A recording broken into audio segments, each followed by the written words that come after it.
Nesta edição, a entrevista é com Esther Albuquerque e a reportagem da semana aborda os problemas causados pelas enchentes em São Paulo.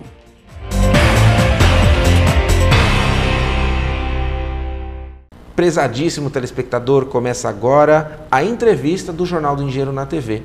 E hoje estamos gravando uma série de bate-papos que ocorre enquanto, ao mesmo tempo, está ocorrendo o 4º Encontro Nacional da CNTU, cujo tema é Soberania, Democracia e Cidadania rumo ao Brasil 2022.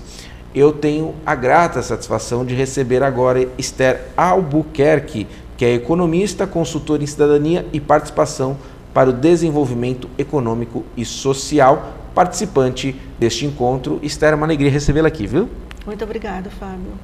Esther, você participou da mesa redonda, cujo tema foi exatamente a temática principal deste evento, que é Soberania, Democracia e Cidadania rumo ao Brasil 2022. Qual foi a mensagem principal que você quis trazer para esse encontro? A minha mensagem principal é falar de um momento em que o Brasil está sofrendo um processo de ruptura do Pacto Constitucional de 88, um processo de ruptura da democracia no país. Então, nós temos um processo ainda recente de democracia no Brasil. O que eu quis mostrar foi isso, como nós estamos, enquanto cidadãos brasileiros, nos comportando ao longo de 500 anos de que existe o país, pelo menos que a gente entende como uma nação, e apenas 50 anos de democracia. E nós estamos, nesse momento, com poucos anos de democracia ainda consolidada, sofrendo uma nova ruptura democrática. E como o cidadão reage a isso? Onde ele vai buscar, efetivamente, instrumentos para fazer oposição ao que está colocado aí, mas, ao mesmo tempo, olhar o futuro, pensar a perspectiva de futuro. Então, a minha principal mensagem é a importância desse momento que nós estamos aqui na CNTU, porque nós estamos aqui pensando o futuro, pensando um projeto de desenvolvimento para 2022. Então, essa inflexão nesse momento ela é muito necessária. Parece um paradoxo num momento de tal gravidade no país, você pensar o futuro, mas é isso que vai nos fazer retomar a democracia. Esther, diante deste quadro que você classificou de ruptura democrática, né? Ignorando aí preceitos da Carta Magna de 88, como é que a população tem reagido? Como é que está a participação popular nesse sentido, de acordo com a análise sua? A participação hoje é muito menor do que a expectativa que nós tínhamos de que sobre esse momento que o Brasil está passando. Primeiro, porque a população vinha num crescendo. Houve um grande movimento popular, houve uma organização muito forte dos movimentos sociais para alcançarmos a democracia no enfrentamento da ditadura, para que nós tivéssemos uma carta como a Carta de 88, que é uma carta cidadã, uma carta democrática, uma carta de defesa dos direitos. Então, a população brasileira vinha num crescendo democrático, né?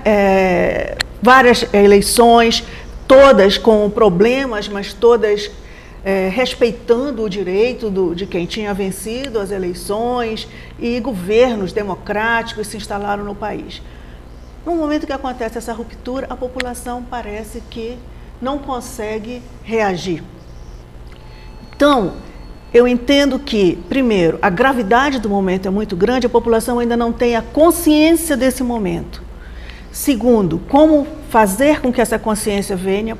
Para mim, a única solução é debater, criar espaços de debate, espaços inclusivos, onde todos sejam recebidos e respeitados nos seus diferentes conhecimentos, saberes, sem construir hierarquia entre esses conhecimentos, ampliar debates, fazer o que, por exemplo, o ex-ministro Bresser Pereira está fazendo, pensando um projeto de desenvolvimento, o PT também, o Brasil que o povo quer, o próprio PSOL chamando para uma plataforma que é a Vamos.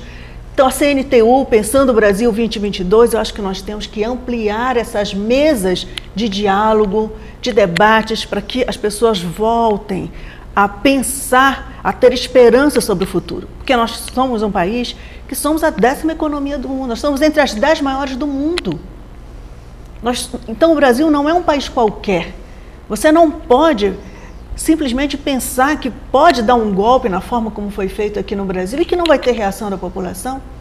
Então, eu espero que nós possamos ampliar esses espaços e ter consciência do momento que nós estamos vivendo e reagir a ele, porque a gravidade é grande e essa gravidade pode ser ampliada. Esther, na sua resposta você até adiantou uma resposta a uma pergunta minha, que eu ia perguntar quais instituições você considera que deveriam ser as fomentadoras desse debate, né? Aí você citou partidos políticos, sindicato, creio que governo, e você tem uma experiência de governamental que eu quero conversar daqui a pouco, mas eu pergunto, e a mídia seria um fomentador desse debate ou, talvez por interesses, ela não quer fazer esse debate? Qual que é a sua opinião em relação a isso? A mídia não está fazendo esse debate por interesse. Nós temos a mídia alternativa, mas a mídia alternativa, apesar da sua extrema qualidade, ela ainda chega a poucos brasileiros. Nós temos que pensar que nós temos a nossa população nem toda tem acesso à internet. Nem toda conhece a nossa mídia alternativa, ela ainda é formada a sua opinião pela mídia de massa. Então, essa mídia, ela está alienando também a população neste momento. A população não sabe exatamente o que está acontecendo. Porque se ela tivesse ideia do que está acontecendo com a reforma trabalhista, o que ela perde com a reforma trabalhista, o que ela perde com a reforma da Previdência, o que ela perde com a terceirização, todos são processos que estão no Congresso, ou já foram aprovados, ou têm grande possibilidade de ser aprovados, como a reforma da Previdência, e a população não está participando desse debate. A população não está participando, ela não tem consciência, ela está sendo alienada da gravidade deste momento e da importância dela conhecer o que está acontecendo hoje no Congresso Nacional, porque isso está levando para os trabalhadores, principalmente, especialmente para os trabalhadores, uma perda de direitos como nunca se viu na história do Brasil. O retrocesso é imenso, eu acho que é anterior a 30. Nós estamos voltando para o século retrasado, não é nem passado em termos de direitos. Esther, agora eu queria que você também nos analisasse um caso que eu considero curioso.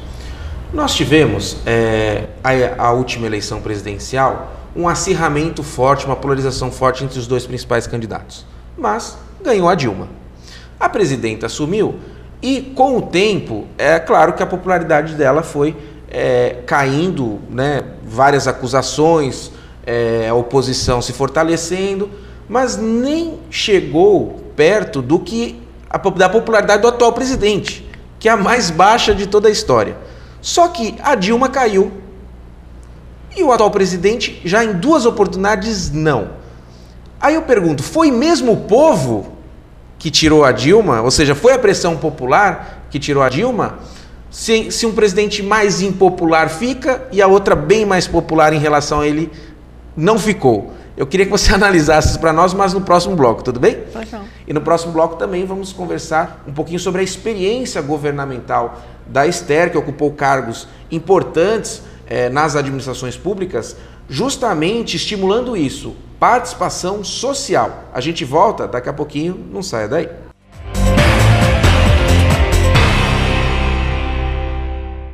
Sua ART pode beneficiar o Sindicato dos Engenheiros. Ao preencher o formulário da ART, não esqueça de anotar o código 068 no campo Entidade de Classe.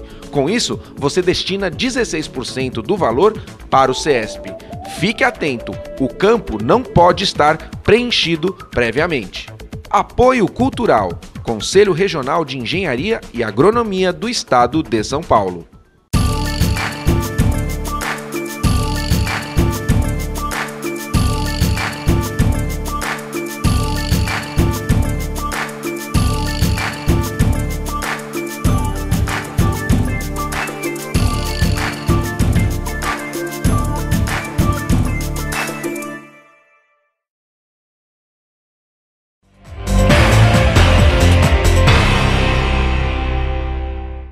Estamos de volta na entrevista do Jornal do Engenheiro na TV, conversando sobre participação social. E eu recebo Esther Albuquerque, que é economista, consultora em cidadania e participação para o desenvolvimento econômico e social.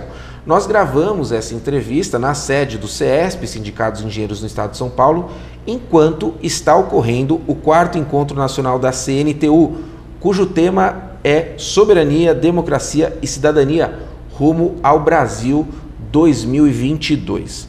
Esther, uma pergunta ficou no ar no próximo bloco e eu vou sintetizá-la aqui. Como é que uma presidenta com muito mais popularidade em relação ao atual presidente caiu, e este já em 2 oportunidades o Congresso não acatou a denúncia para que ele se afastasse, enfim, sofresse um processo de impeachment?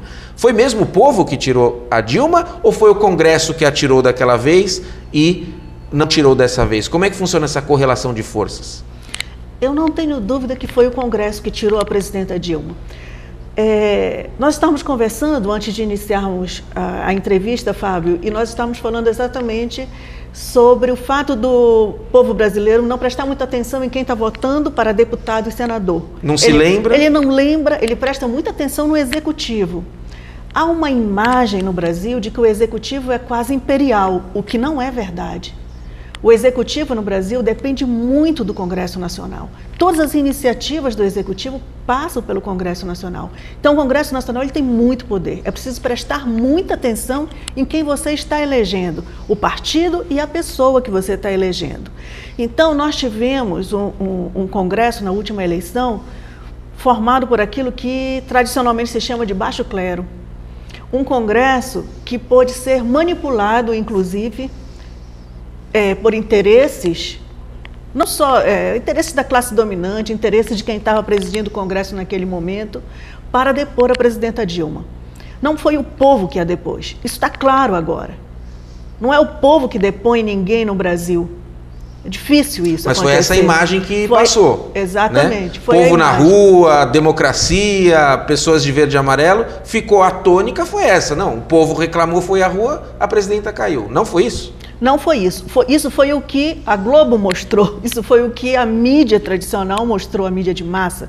Então, é fácil para a mídia pegar um agrupamento de poucas pessoas e transformar isso num grande movimento de massa. No Brasil isso é fácil, porque nós temos uma mídia monopolista.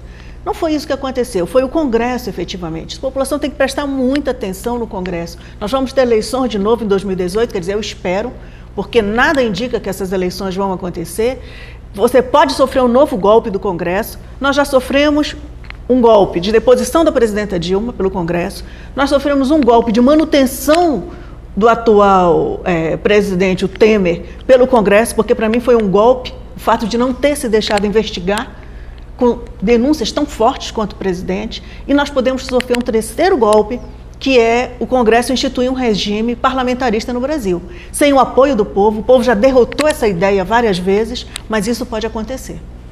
Esther, essa cultura do brasileiro de votar, não se lembrar em quem votou para o Legislativo e depois reclamar que a Câmara Municipal não é boa, que a Assembleia Legislativa não é boa, que o Congresso Nacional não é bom, que o Senado não é bom, você vê que ela está passando, ou nós ainda vivemos maciçamente essa triste realidade? Você vê uma mudança nessa cultura? Pera, eu vou acompanhar o meu candidato. Primeiro eu tenho que ter uma relação com ele que não é uma relação que ele me deu alguma coisa, ou beneficiou a minha família, ou beneficiou o meu grupo. Eu tenho relação ideológica com ele, eu acredito no que ele pensa.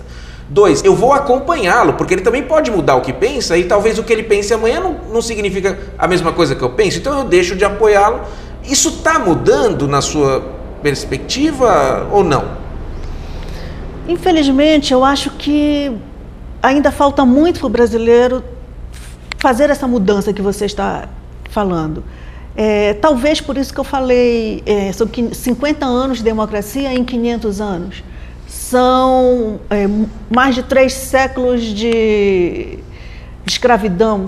São coisas que marcam estruturalmente o país, uma exclusão muito grande.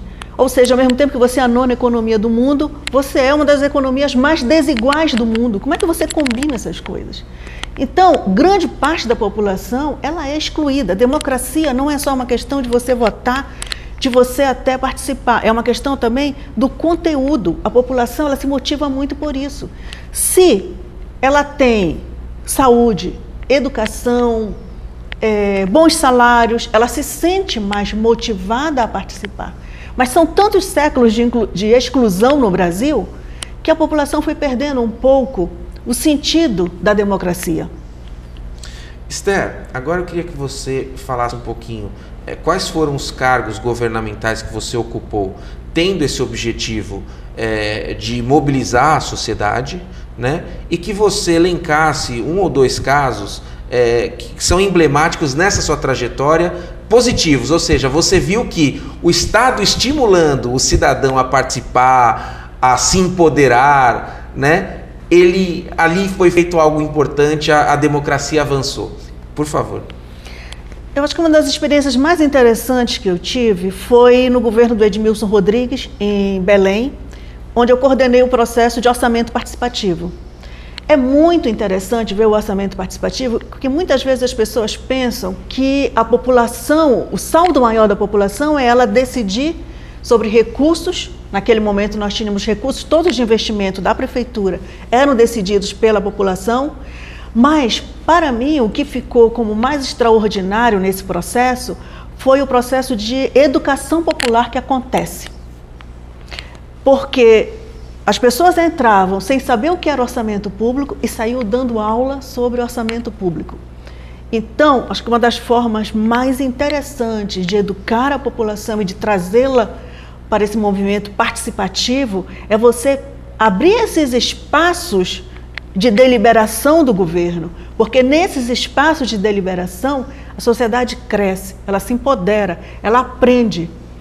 Então, o conhecimento que ela tem nesse exercício de militância, né, para tomar decisões, de disputar as suas demandas, ele é fantástico em termos de educação. Então, a população sai, as pessoas saem transformadas que participam desse processo. Quer dizer, então se você informa o povo e explica conceitos que tradicionalmente pensam, isso é muito difícil, isso é muito fechado para mim, isso está muito distante da minha realidade, quando você abre essa caixa, as pessoas começam a ter mais desejo de participar, assim que elas entendem os conceitos, né? Sem dúvida, sem dúvida. E é muito fácil, a população ela é ávida por conhecimento, você percebe isso.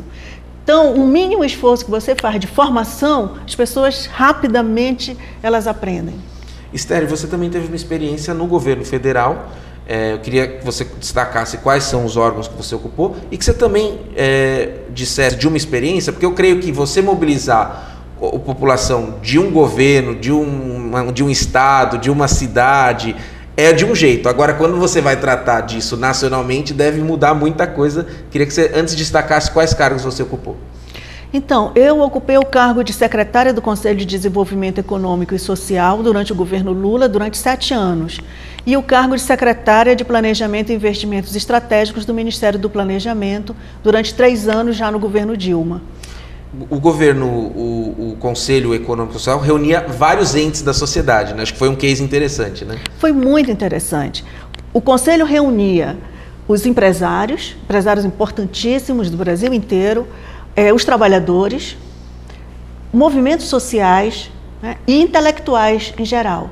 Então, era um momento em que você via, por exemplo, empresários como Abílio Diniz conversando com o presidente da CUT, com Arthur Henrique, conversando com movimentos sociais, conversando com o representante do Conselho Indígena. Quer dizer, você tinha uma diversidade de atores e naquele momento, eu posso afirmar para vocês que ali se construíram muitos acordos.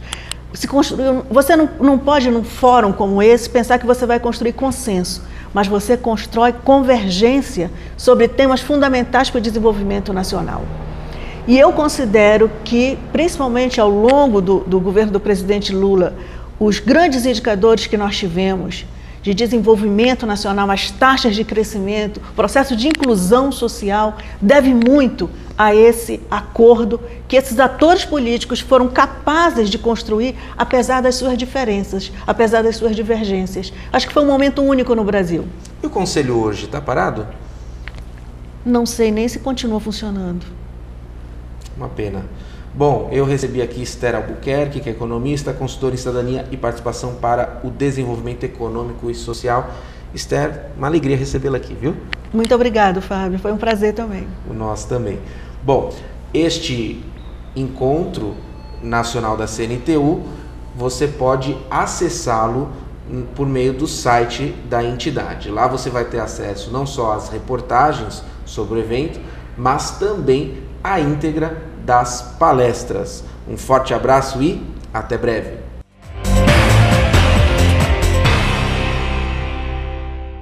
Com a chegada do verão, vem o aumento das fortes chuvas no sudeste do Brasil. Na cidade de São Paulo, especialmente, a estação do ano mais quente é sinônimo de enchentes, árvores caídas e muito mais trânsito. Neste ano, a situação é mais preocupante. A Prefeitura gastou apenas 21% do seu orçamento na prevenção de enchentes. Nós temos também um quadro exíguo de engenheiros agrônomos. Tivemos um corte muito grande no pessoal nas contratadas, nas equipes para fazer podas e remoções. Então, com certeza, esse serviço que não foi feito, ele vai ser exposto durante as chuvas. E isso traz grande prejuízo para a população. Atualmente, na Prefeitura de São Paulo, no setor de engenharia, há 1.072 profissionais, sendo que 426 já estão no fim da carreira. O que a gente entende como principal problema é o corpo técnico, que hoje é bastante reduzido. Há muito tempo já se não investe, os prefeitos não investem no corpo técnico, no planejamento dessas ações. E isso é extremamente necessário. A falta de profissionais é mais alarmante na periferia, camada da população que mais sofre com as enchentes. É a população mais necessitada, a população mais simples e onde tem muitos córregos que não foram feitos o desassoreamento, eles não foram feitos a devida limpeza, como deveria ser feito, as galerias pluviais. Para o engenheiro da Prefeitura, Carlos Eduardo de Lacerda e Silva, além de aumentar o número de profissionais, é preciso qualificá-los. É ideal que a gente tenha cursos de atualização, por exemplo, questão de geoprocessamento, questão de melhor planejar essas ações, porque as equipes terceirizadas sozinhas, sem o acompanhamento por parte da Prefeitura, elas não vão fazer um bom trabalho. Então é muito importante que, além de aumentar a equipe, que ela seja bem distribuída, que tenham cursos de atualização. O assessor do CESP, Carlos Hannickel, alerta: a Prefeitura precisa valorizar seus engenheiros. Nossa proposta, nossa expectativa do Sindicato dos Engenheiros é de que a Prefeitura ouça os seus profissionais, que eles sabem o que estão falando, têm ciência profunda e profundo conhecimento do que falam e do trabalho que fazem. E são extremamente comprometidos com o bem-estar da população. Para saber mais sobre este e outros assuntos, acesse o portal do CESP na internet.